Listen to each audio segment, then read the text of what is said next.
Lo dicho, vamos a indignarnos juntos. Manu Marlasca, Luis Rendueles, buenas tardes. Hola. Hola, ¿qué tal? Les cuento, se llama Verónica Rodríguez, tiene 29 años y su vida, desde luego, da para hacerle un territorio negro y, sobre todo, da para pensar mucho, para pensar, para reflexionar y para indignarse. Hoy Manu y Luis nos traen la historia de esta chica. Fue víctima de una violación cuando era una niña, tenía 13 años. Tiene actualmente a su madre en prisión porque su madre, le contaremos las circunstancias, mató al violador de su hija.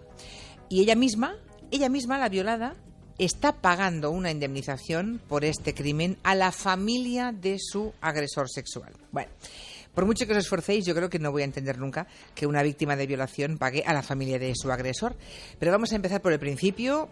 Nos situamos cuando Verónica era una niña, una cría de 13 años, que vivía con su familia en un pueblo, en el pueblo de Benejúzar, en la provincia de Alicante, ¿no? Sí, el 17 de octubre del 98, Verónica, entonces una cría, la pequeña de 4 hermanos, baja a comprar una barra de pan que le encarga su madre. Y al salir de casa se encuentra con un vecino, un tipo que se llamaba Antonio Cosme, de 62 años entonces. Trabajaba de albañil y al que todo el mundo en el pueblo llamaba el Pincelito. La sentencia, que primero fue de la Audiencia Provincial de Alicante y luego del Supremo, declaró probado que el Pincelito amenazó a la niña con una navaja en el cuello, la obligó a irse con él a un pinar próximo a una fábrica del pueblo, y allí le tapó la boca, se tumbó sobre ella y consumó la agresión sexual. Le hizo prometer que no diría nada y el tipo volvió a su casa con su mujer y con sus hijos. Bien, la niña horrorizada afortunadamente sí que le contó a su madre lo que le había acabado de ocurrir y el violador fue detenido por la policía y por supuesto condenado. No fue tan fácil al principio, ¿eh? A pesar de que la niña lo acusó y lo reconoció sin ninguna duda, el Pincelito siempre negó los hechos, siempre se declaró inocente y su familia siempre respaldó su coartada. Dijeron que había estado durmiendo en casa a esas horas.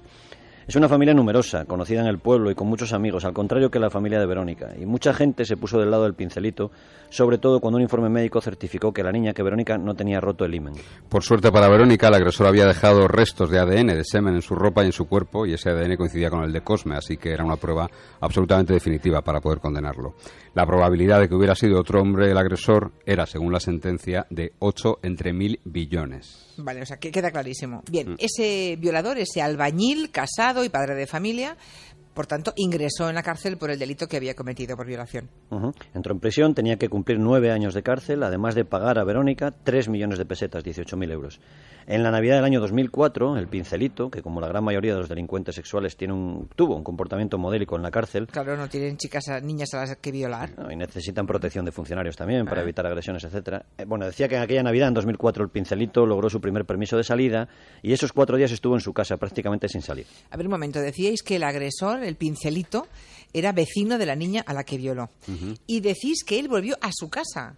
¿Pero habría alguna orden de alejamiento contra él para que no se acercara a molestar a su víctima, que ya entonces tendría 20 años, ¿no? Pues imaginas mal, porque el fiscal y el tribunal no consideraron necesario, pese a que la víctima y el agresor eran vecinos, ordenar ese alejamiento, el alejamiento del Pincelito de su víctima y de su familia, algo que ahora se hace prácticamente en todos los casos parecidos. ¡Qué vergüenza! En realidad, quienes habían tenido que irse del barrio al otro extremo del pueblo, concretamente, fueron Verónica y su familia, porque los familiares del agresor y muchos vecinos culpaban de todo a la chica y a su familia. ¿Y esa gente estará escuchándonos hoy? Posiblemente. Verónica, y no les gustará además, Verónica y su madre... madre... Qué repugnante todo esto que me estáis contando. ¡Qué gente! Bueno, Verónica y su madre siguieron viviendo un calvario en el pueblo. Cambiaron a la cría de colegio un par de veces porque al primero que iba ella acudían nietos del Pincelito. Madre mía. Y algunos familiares, según denunciaron ellos, las insultaban, las llamaban frescas, por ejemplo, y decían que solo buscaban sacarle el dinero al albañil. Algunos incluso las amenazaron y les llegaron a decir que cuando el Pincelito saliera de prisión les cortaría el cuello.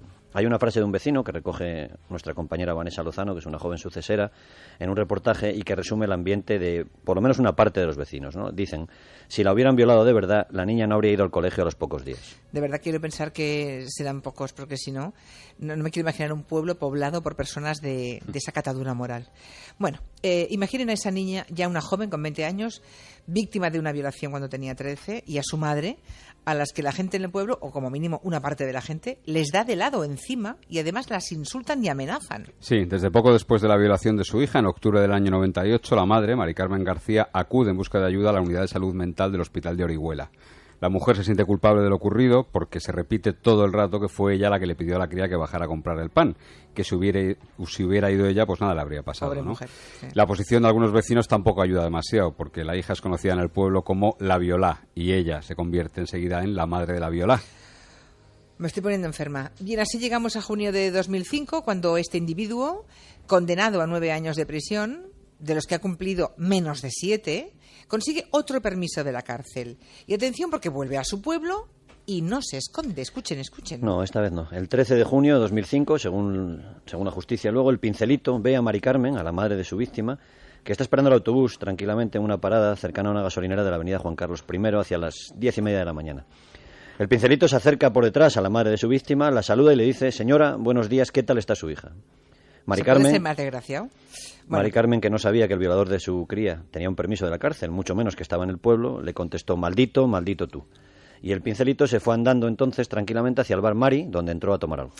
Y esa madre, pongámonos en la piel de esa mujer, ¿no? Sufre, según ha dictaminado el mismo tribunal que la juzgó, dice que tuvo una explosión mental y se va a la gasolinera que está junto a la parada del autobús, donde ha ido a saludarla el violador de su hija, ¿no? Sí, ella llama a su hija histérica, le pide que no salga de casa, que el violador ha vuelto al pueblo, y ya en la gasolinera le pide a un empleado que le llene de combustible una botella de agua. El hombre le dice que no tiene botellas y Mari Carmen cruza hasta su casa, recoge una botella vacía de 1,5 litros y regresa. Le pide al empleado de la gasolinera que se la llene, la envuelve en un papel de periódico y entra en el bar Mari.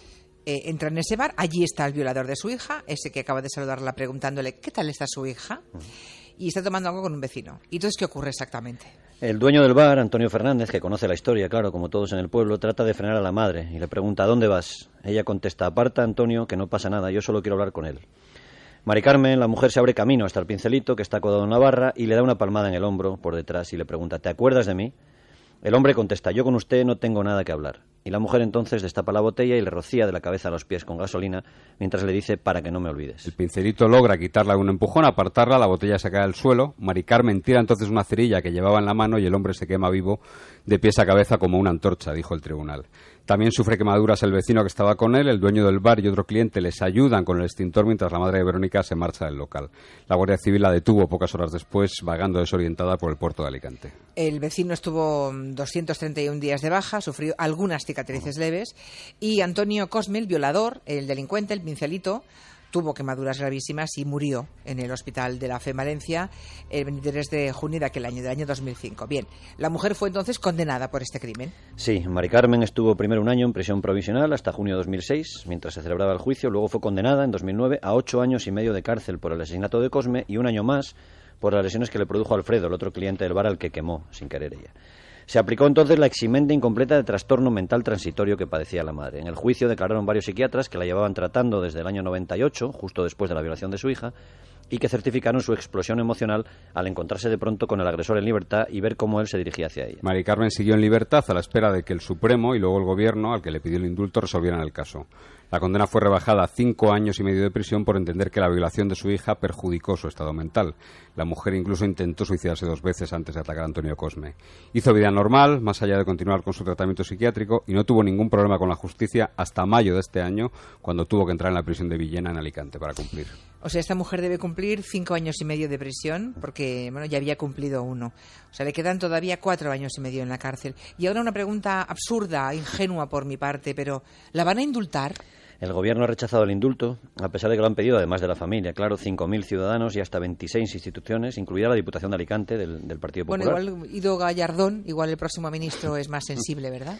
Lo que se pedía en esa petición de indulto no era un indulto total, porque se entendía que era perdonar un hecho gravísimo, irreparable, como un crimen, ¿no? Un asesinato. Se pedía que se rebajara la condena a la mitad, es decir, dejársela a la mujer en 2 años y medio, con lo cual no habría tenido que entrar en prisión. Bien, esta madre cometió un hecho irreparable, que es un asesinato, eso es evidente. Pero van a ver que la justicia, en este caso, hombre, tiene aspectos muy extraños, porque a ella sí que le imponen una orden de alejamiento respecto a la viuda del violador de su hija. Durante 12 años no podrá acercarse a Josefa ni a los 4 hijos del Pincelito. Una medida lógica, seguramente. Esos que mintieron en su momento diciendo que estaba durmiendo en casa mientras violaba a la niña. Eso es. La medida es lógica, pero seguramente no se aplicó al violador en su día, ¿no? Mari Carmen también fue condenada a pagar indemnización por el crimen. Tiene que darle 80.000 euros a la viuda y 15.000 más a cada uno de los hijos de Cosme, a los que dejó sin padre. En total, 140.000 euros. Lo que ocurre es que como Mari Carmen está en prisión por ese crimen, es ama de casa y no tiene ingresos, esa indemnización a la familia Cosme la ha empezado a pagar ya, la está pagando ya Verónica, aquella niña, ahora una mujer, que fue violada por el padre de esa familia. O sea, paga la víctima de la violación, esta cría que se ha quedado sola ahora, ella, ¿no? Paga por el crimen de su madre, paga ella a la familia de quien fue su violador, ¿no? Y es todo legal, ojo, porque esto es absolutamente eso es lo legal. peor, eso es lo peor, que sea legal, claro. Verónica es la única de sus 4 hermanos que tiene un trabajo estable, gana 900 euros al mes en una confitería y de ahí saca 50 euros mensuales más o menos para entregárselos a la familia del Pincelito cada mes. Bueno, quizá el consuelo para esta chica, se dirán los oyentes, fue que en su momento a ella también la indemnizaron, ¿no?, por la violación que sufrió, pero esperen. Tampoco es un consuelo completo, no fue así del todo. Cosme, el violador, tenía que pagar 18.000 euros por haber agredido sexualmente a Verónica cuando ella tenía 13 años. Él y su familia pagaron solo 6.000 euros, 1 millón de pesetas. Del resto de dinero nunca más se supo. O quizás sí, porque en el año 2010 el juzgado de lo penal número 3 de Orihuela condenó a la viuda del Pincelito, a su hija Josefa y a su yerno a 8 meses de cárcel a cada uno por un delito de alzamiento de bienes que cometieron para no pagar esa multa a Verónica y a su familia. O sea, cometieron un delito para no tener que pagarle Sí. a la víctima de la violación. Eso es. Bueno, a ver si me lo contáis con más detalle, porque... Mira, cuando Antonio Cosme entra en prisión, tenía que pagar los 3 millones de pesetas de multa a su víctima. Los 18.000 euros, vale. Eso es. Paga 1 millón, paga 6.000 euros Sí. y su casa en la calle de la Vereda corría peligro porque se la podían embargar. Dio un poder a su esposa para que la vendiera y así no tener nada a su nombre con que pagar a Verónica y a su familia. La mujer así lo hizo y vendió la casa en el año 2000 a su hija Josefa y a su marido. Fue un montaje burdo, evidentemente, porque siguieron viviendo allí mismo, pero le sirvió para conservar la casa y no pagar ya ni un duro más a Verónica y a su madre hasta hoy. Qué tremendo. O sea, la familia del violador primero mienten en el juicio y luego no paga la multa y la hija de la madre que mató a su violador sí que tiene que pagar. Ella está pagando. No sé si podemos sacar de verdad algo bueno de esta historia, que no hay por dónde pillarla. Difícil. Quizá lo mejor de esta historia sea que Verónica y Mari Carmen, la madre y la hija, se han querido y se han apoyado, siguen apoyándose todos estos años. Nos cuentan que la hija va a ver a su madre a la cárcel y que la anima, que la mujer hace allí un curso de estética y se distrae en prisión haciendo punto de cruz, dicen que es muy buena costurera. Mari Carmen tiene hijos, tiene nietos fuera que la esperan y por ellos debe aguantar, porque es joven, tiene 62 años y muy pronto conseguirá permisos de salida y quién sabe si un indulto parcial.